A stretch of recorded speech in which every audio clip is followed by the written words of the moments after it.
continuing with the awakening letters. These are varieties of spiritual experiences in the life after death. This was collated over 30 years by Lady Sandys and Rosamond Lehman. Cynthia, Lady Sandys, received messages from the afterlife. A lot of them were from her brother, Sir Avery Gascoigne, also called Joe. And I have just finished part 5, and we are now in part 6. These are letter from Sir Ronald Fraser, and letters from and about Lord Dowding. Letters from Sir Ronald Fraser. What am I about? Well, one comes over here, one learns to divide one's radiations. We can use different bodies. We can go out simultaneously to different planes and peoples. We have to learn in the vastness of this new life that one must conserve one's radiations, or they will be squandered until one has the power to produce an enormous quantity. As to decision-making, decisions are the privilege of Earth. I see now how I used to squander radiations on silly things and often allowed the vital issue to escape. But one can always do it again. I don't mean through another incarnation, heaven forbid. I don't think many of us will do that again. There are so many new forces about to be unleashed that we all long to warn you.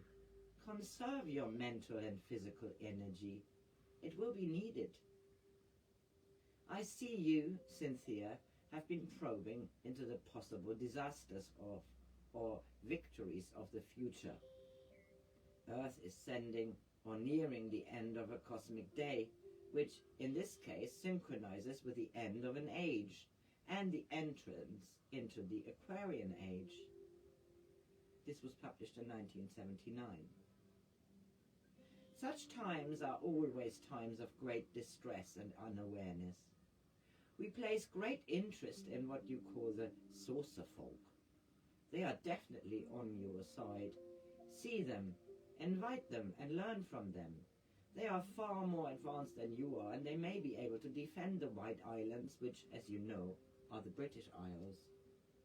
I've met your brother, Cynthia, and I know he's working on the lines between Chartres and Everest. As you know, Chartres is one of my greatest and nearest power points, and my present work is to help in sifting and dispersing the power which issues both from Chartres and the Himalayas. All the time I was translating that book, he translated Les Mystères de Chartres by Louis Charpentier. All the time I was translating that book, I knew I was reliving one of my own lives as a builder and architect. And I gradually remembered how the plan came to me. Waking and sleeping without any understanding of mathematics or geometry, it came and was there. I had no need to question.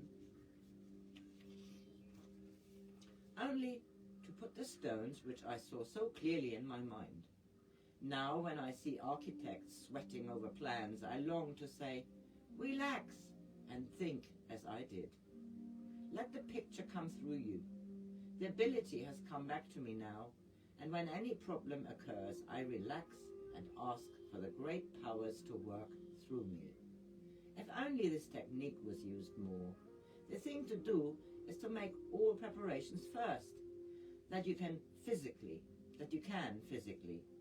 I cut and collected the stone and left the unmasking of design entirely to the greater powers. People feel they must do it all themselves, while here, on this level, lie the greatest forces for achievement on any plane. It is so nice to go on talking like this. I want to tell you how we are developing Chartres. No, not like a planning committee, but on our plane, using and fusing the water, the air and the earth around the building into one mass of greater edifices, which you will see one day. Chartres is now a city of cathedrals, and each one is there for a separate purpose. Continued the next day. Great morning to both of you. This is splendid. Now, come with me into the new Chartres. I'm very proud of it, and a number of people in the body have seen and are using it subconsciously. First, we began by drawing from the very ancient temple, far down below the present church. We drew from the Aztecs. That may surprise you, but the Aztecs were immensely strong in their vibrations. They were primitive, and so they used the blood vibration, which gave them access to many others. We took these and purified them through contact with the blood of Christ. This was absolutely the most exciting thing I have ever seen. The light meeting the darkness and completely rooting it in a vortex of color power. So we had the material for our new construction. What should be the aim and object of the new buildings? They were to follow the form already used, the pointed arch, the spire, and the circle. The main object was to open a wide channel for the etheric to enter the physical church, and then to produce further chapels towards the higher planes. As we grew the plan and drew the plan on the ether in color, form, and sound, you have no idea what a jumble of beauty it created. Not the hammer and chisel of former builders, but the projection of thought-revealing forms, which I had never seen and cannot describe. The first of these projections was a glorious building of domes and spires. It comprised the vibrations of East and West. We had many Buddhists and Sufis and other religious thinkers with us, and when the etheric flow was moving, we began using the channels in the form of aisles, leading out in all directions. Some were drawing from the more primitive African faiths into union. Some were going out into the desert to the Mohammedans and along the Arabian coast. The world seemed to be entwined by these thought lines and connected with the central power centers of Chartres. You'll be interested to hear that our little black Madonna, so-called, from a distant age and faith, is now a most potent figure. She is, or was, but time is not, the reincarnation behind the Madonna, or the Mother of Christ, in a later period. A most wonderful, enthralling creature, blazing with the feminine vibration of all ages, and most arresting, I might say seductive, but that word does not live on this plane. In taking you beyond the etheric plane, I run out of language. We are then among the super faculties, for which you have no words, but I can and will paint their form and beauty into your dreams. Have I given you any idea of the majesty and grace of this most formidable edifice? I have never imagined it's like on any plane, and the love power is supersonic in all directions. It is like a vast river of God-Christ power. I think I must leave it there, but I would like to add a footnote. Those who help us are from all ages and all planes, including the saucer people, as you call them.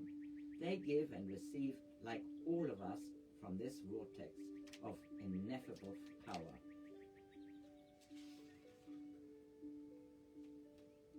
Extract from a letter from Joe. I've been seeing quite a lot of Hugh Dowding, and he drew me with him over to the USA about this Lockheed row. It was fascinating to see our side at work on a big industrial project. Of course, Hugh was all for RR. He knew the designers and admired their work and said it was far and away the most advanced engine in the air. And the new methods adopted would open the way to a lot more research on quite a different line if it was accepted. Hugh is always full of enthusiasm. Hugh says that through the knowledge of speed, we are gaining a new etheric sense in the body, and that the greater our conquest of space and speed, the more channels we are opening in the human aura towards the acceptance of things quite outside the trot of ordinary human thinking. That is what youth is trying to do now in their rebellion against the rat race. In all the mess and instability of life, humanity is growing up. At least, that is his view. Here's a letter from Hugh Dowding. I've been with you to Cranish, Argyll. It's a good place to meet, and you heard me calling you.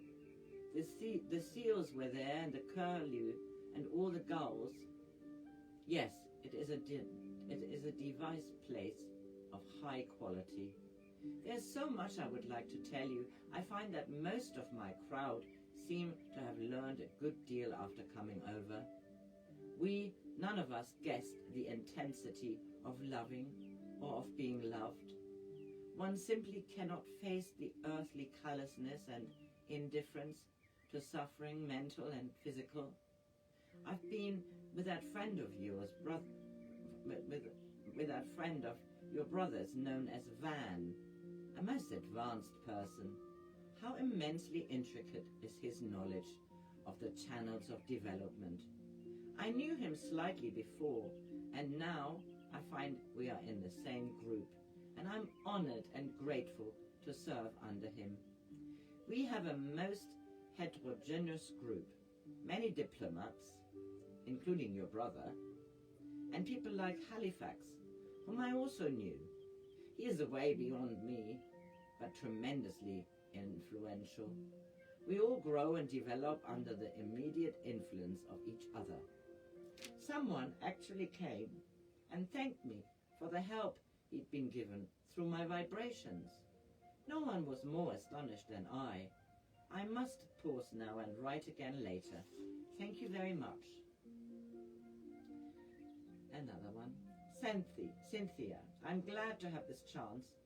You've not been writing very much lately. Don't lose touch with us. It's a most important moment, and there are very few of you about. Yes, I'm having a very interesting time. I have been among the planets and sized them up in my own way, and realized that we are a very small solar system, but it is ours, and we have been given a leading role in the development and growth of this system. No mean project, and extremely exciting. These other planets are composed so differently. That is the amazing part. It remains for us to help construct thought bodies, and perhaps psychic bodies, which are able to live and to work and grow under quite different conditions. Some of the bigger planets are almost unformed, where we can grow the etheric or astral forms who evolve with the planet. Neptune and Uranus come into this category, while on Earth we are creating the minds with which to fashion these advancing worlds. It's a great project when our Earth seems to be in such turmoil, but the output of advanced souls from these conflicting areas is enormous. They seem to conclude their physical evolution here and then go on to the astral and the etheric to work on the next planet of their choice.